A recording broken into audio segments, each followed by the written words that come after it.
And we're so honored that you're here. And I asked Alisa at first, I said, tell us about Chris. I'd like you to tell us about your wonderful wife, Anita. I'd be glad to. Well, if it wasn't for her, I probably wouldn't be here today. We met at Scarrett College, which was a training school for lay workers in the church. And she was planning to go back to Brazil, where she'd grown up, and I was planning to go to Angola, where I had already served as a short-term missionary. And with the connivance of some other Brazilians at the thing, we decided to get married. I flew down to Brazil, and we were married there. We spent our honeymoon in Rio, and we had studied at the social work school with several students there who were social workers at the People's Central Institute. So we went one day to visit her, and I remember saying, well, if we weren't already planning and going back to Angola, well, this is the type of work that I would like to do.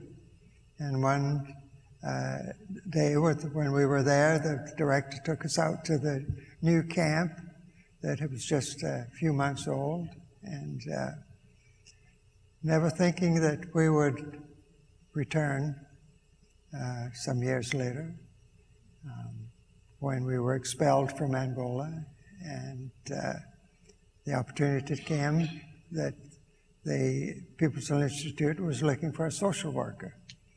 And so we felt that God was leading us there. And so she has accompanied me. I have accompanied her.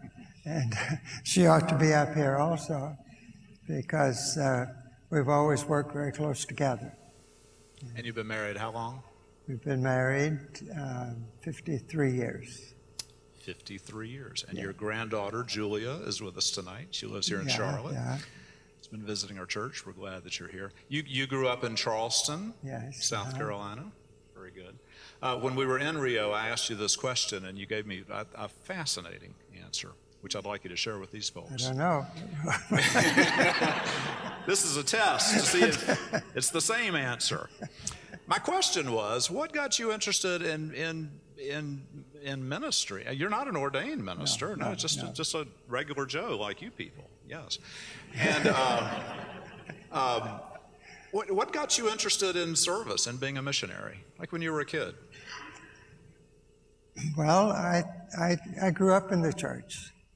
I was christened as an infant, and I can't remember any time when I wasn't involved in church. And we had a very active young people's group in our church, and we had the opportunity to go into camp, to going to all kind of conferences. And then in school, at college, the Methodist student movement was a very important part in my life. And especially a magazine called Motive magazine, which went out of existence a long time ago. But and this was at a time when the race relations were at a deciding points, and we were very much involved in these things. One summer I spent 3 months in New York City working in some of the community service organizations, one of them the Church of All Nations. We have a wonderful hymn in our hymn book, "Where across the crowded waves of life." And that hymn means a lot to me. And there at during that summer there, I didn't feel the call to be a full-time missionary, but the next year they were getting ready to send 50 young people to Africa. It was a program that our church had, began after the Second World War, when not many missionaries had been sent out during that time. And so they sent first 50 young people to Japan, then 50 young people to Latin America, and the year that I finished college, they were sending 50 young people to Africa. And just by chance, I was sent to Angola. And at the end of that 3 years, I felt that God was calling me to go further into full-time mission service. Now, when we were in Rio, you told me about kind of childhood heroes that you developed throughout. I was interested in your beginning there. Albert Schweitzer was quite a hero for me. We had a Bishop Oxnam who,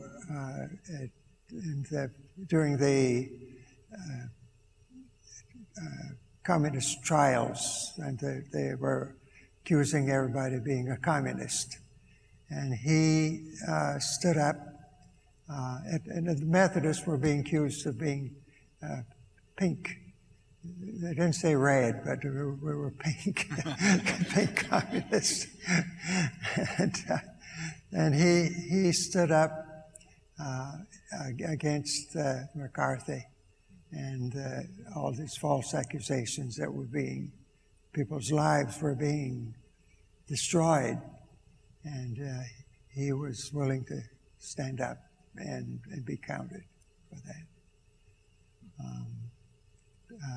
E. Stanley Jones at a conference, youth conference, made a speech that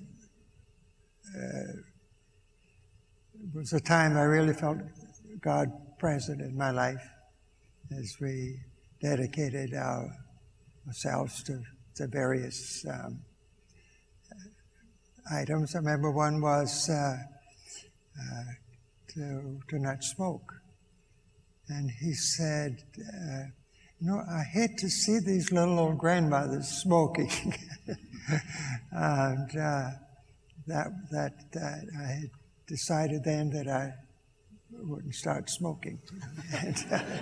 We're glad you did not become a smoker. Okay. Yes. But there were other heroes there that I sometimes wonder, who are the heroes of the young people today?